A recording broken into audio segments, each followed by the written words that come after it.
श्री गणेशाय नमः।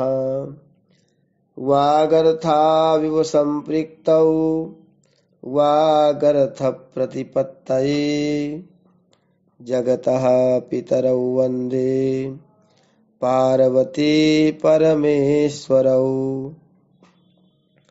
श्रीमद्भागवत महापुराण दशम स्कंध 78वां अध्याय दंतवक्त्र और विदुरथ का उद्धार तथा तीर्थ यात्रा में बलराम जी के हाथ से सूत जी का वध। ओम नमो भगवते वासुदेवाय। श्री शुक उवाच। शिशुपालस्य साल्वस्य पौंड्रकस्यापि दुर्मतिः परलोकगतानां च कुर्वन् पारोक्ष सौहृदम्। एकः पदातिः संक्रुद्धो गदापाणिः प्रकम्पयन् पदभ्यामिमां महाराज महासत्वो व्यदृश्यत। श्री सुखदेव जी कहते हैं, परीक्षित, शिशुपाल साल्व और पौंड्रक के मारे जाने पर उनकी मित्रता का ऋण चुकाने के लिए मूर्ख दंतवक्त्र अकेला ही पैदल युद्ध भूमि में आ धमका। वह क्रोध के मारे आग बबूला हो रहा था। शस्त्र के नाम पर उसके हाथ में एकमात्र गदा थी, परंतु परीक्षित, लोगों ने देखा वह इतना शक्तिशाली है कि उसके पैरों की धमक से पृथ्वी हिल रही है। भगवान श्री कृष्ण ने जब उसे इस प्रकार आते देखा तब झटपट हाथ में गदा लेकर वे रथ से कूद पड़े। फिर जैसे समुद्र के तट की भूमि उसके ज्वार भाटे को आगे बढ़ने से रोक देती है, वैसे ही उन्होंने उसे रोक दिया। घमंड के नशे में चूर करूस नरेश दंतवक्त्र ने गदा तान कर भगवान श्री कृष्ण से कहा, बड़े सौभाग्य और आनंद की बात है कि आज तुम मेरी आंखों के सामने पड़ गए। कृष्ण, तुम मेरे मामा के लड़के हो, इसलिए तुम्हें मारना तो नहीं चाहिए, परंतु एक तो तुमने मेरे मित्रों को मार डाला है और दूसरे मुझे भी मारना चाहते हो। इसलिए मतिमंद, आज मैं तुम्हें अपनी वज्र कर्कश गदा से चूर चूर कर डालूंगा। मूर्ख, वैसे तो तुम मेरे संबंधी हो, फिर भी हो शत्रु ही। जैसे अपने ही शरीर में रहने वाला कोई रोग हो। मैं अपने मित्रों से बड़ा प्रेम करता हूं, उनका मुझ पर ऋण है। अब तुम्हें मार कर ही मैं उनके ऋण से उऋण हो सकता हूं। जैसे महावत अंकुश से हाथी को घायल करता है, वैसे ही दंतवक्त्र ने अपनी कड़वी बातों से श्री कृष्ण को चोट पहुंचाने की चेष्टा की और फिर वह उनके सिर पर बड़े वेग से गदा मारकर सिंह के समान गरज उठा।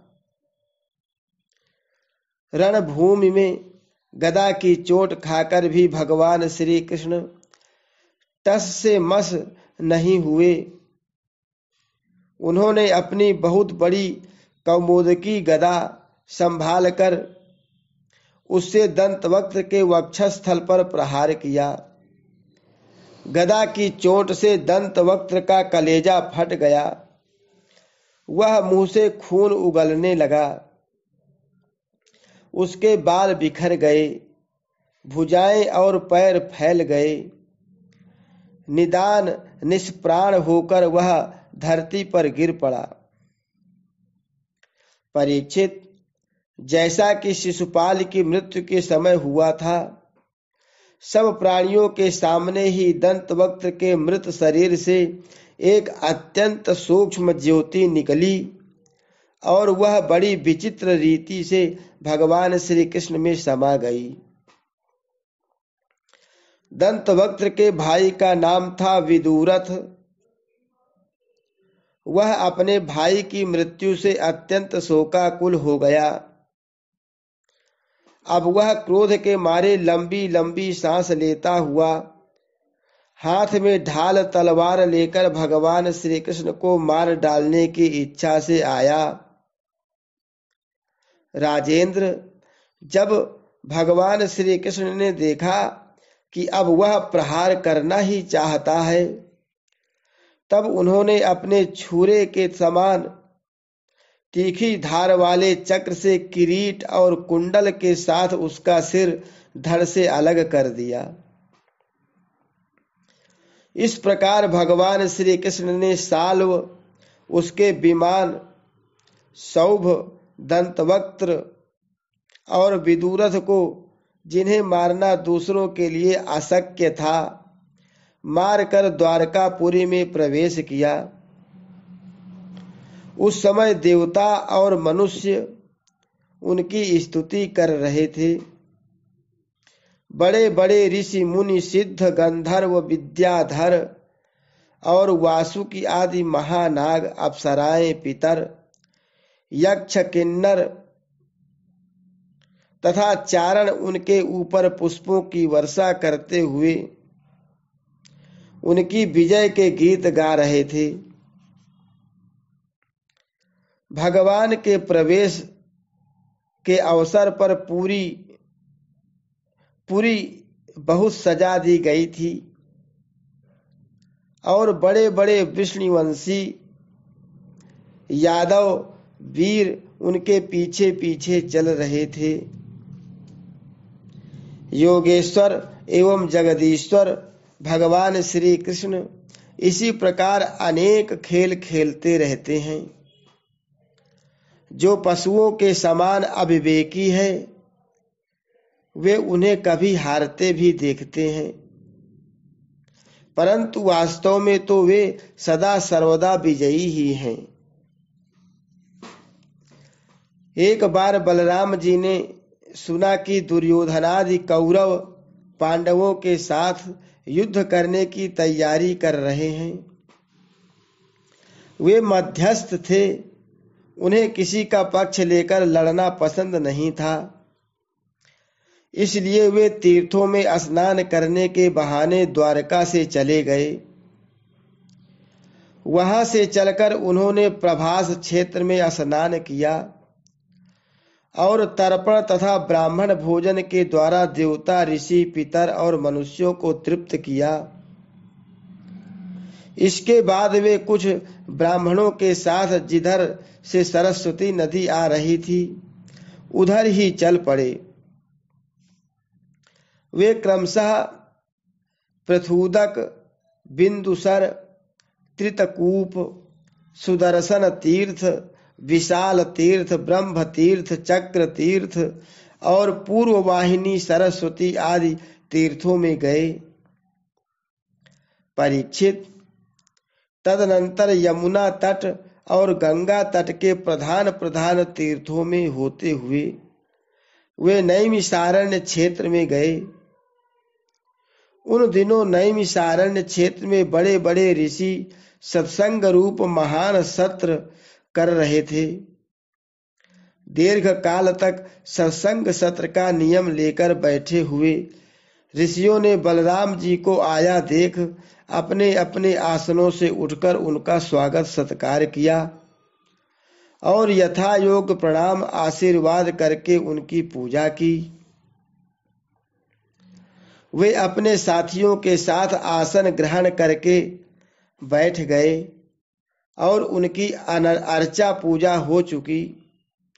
तब उन्होंने देखा कि भगवान व्यास के शिष्य रोमहर्षण व्यास गद्दी पर बैठे हुए हैं। बलराम जी ने देखा कि रोमहर्षण जी सूत जाति में उत्पन्न होकर भी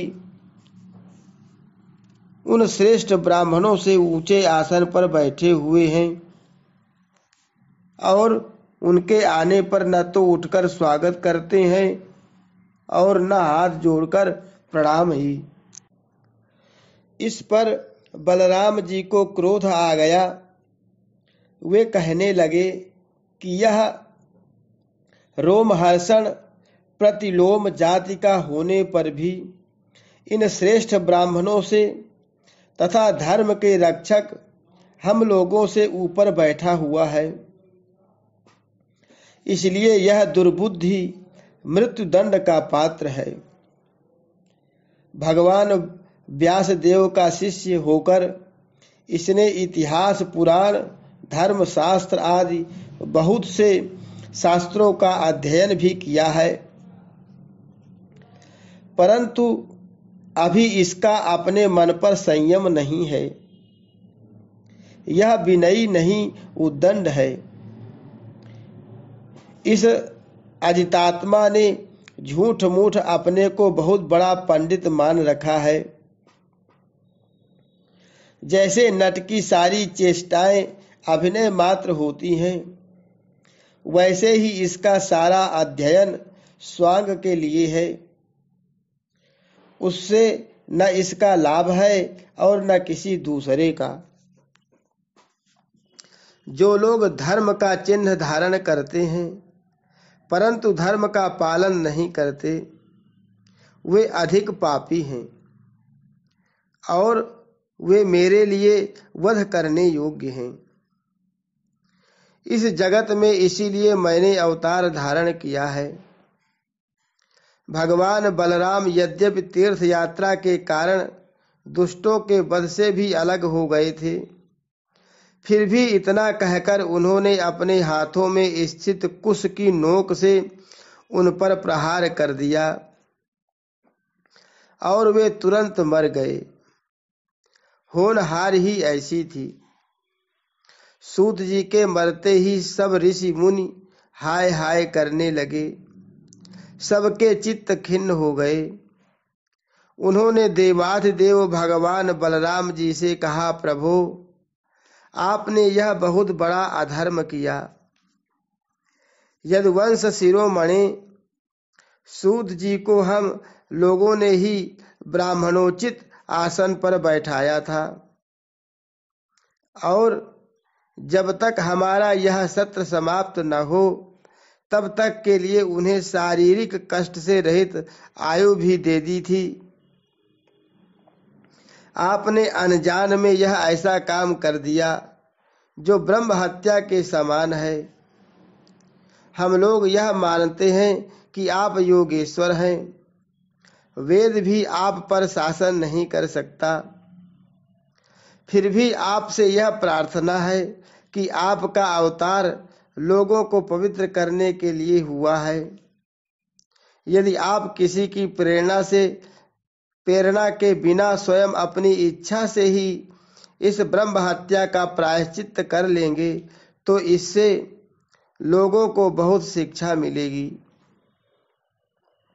भगवान बलराम ने कहा, मैं लोगों को शिक्षा देने के लिए, लोगों पर अनुग्रह करने के लिए इस ब्रह्म हत्या का प्रायश्चित अवश्य करूंगा। अतः इसके लिए प्रथम श्रेणी का जो प्रायश्चित हो आप लोग उसी का विधान कीजिए। आप लोग इस सूत को लंबी आयु, बल, इंद्रिय शक्ति आदि जो कुछ भी देना चाहते हो मुझे बतला दीजिए। मैं अपने योग बल से सब कुछ संपन्न किए देता हूँ। ऋषियों ने कहा, बलराम जी, आप ऐसा कोई उपाय कीजिए जिससे आपका शस्त्र पराक्रम और इनकी मृत्यु भी व्यर्थ न हो और हम लोगों ने इन्हें जो वरदान दिया था वह भी सत्य हो जाए। भगवान बलराम ने कहा, ऋषियों, वेदों का ऐसा कहना है कि आत्मा ही पुत्र के रूप में उत्पन्न होता है, इसलिए रोमहर्षण के स्थान पर उनका पुत्र आप लोगों को पुराणों की कथा सुनाएगा। उसे मैं अपनी शक्ति से दीर्घायु, इंद्रिय शक्ति और बल दिए देता हूँ। ऋषियों, इसके अतिरिक्त आप लोग और जो कुछ भी चाहते हो मुझसे कहिए, मैं आप लोगों की इच्छा पूर्ण करूँगा। अनजान में मुझसे जो अपराध हो गया है उसका प्रायश्चित भी आप लोग सोच विचार कर बतलाइए, क्योंकि आप लोग इस विषय के विद्वान हैं। ऋषियों ने कहा, बलराम जी, इलवल का पुत्र बलवल नाम का एक भयंकर दानव है। वह प्रत्येक पर्वत पर यहाँ आ पहुँचता है। वह प्रत्येक पर्व पर यहाँ आ पहुँचता है और हमारे इस सत्र को दूषित कर देता है। यदुनंदन, वह यहाँ आकर पीप, खून, विष्ठा, मूत्र, शराब और मांस की वर्षा करने लगता है। आप उस पापी को मार डालिए, हम लोगों की यह बहुत बड़ी सेवा होगी। इसके बाद आप एकाग्र चित्त से तीर्थों में स्नान करते हुए 12 महीनों तक भारतवर्ष की परिक्रमा करते हुए विचरण कीजिए। इससे आपकी शुद्धि हो जाएगी। हरि शरणम। श्री कृष्णार्पणमस्तु।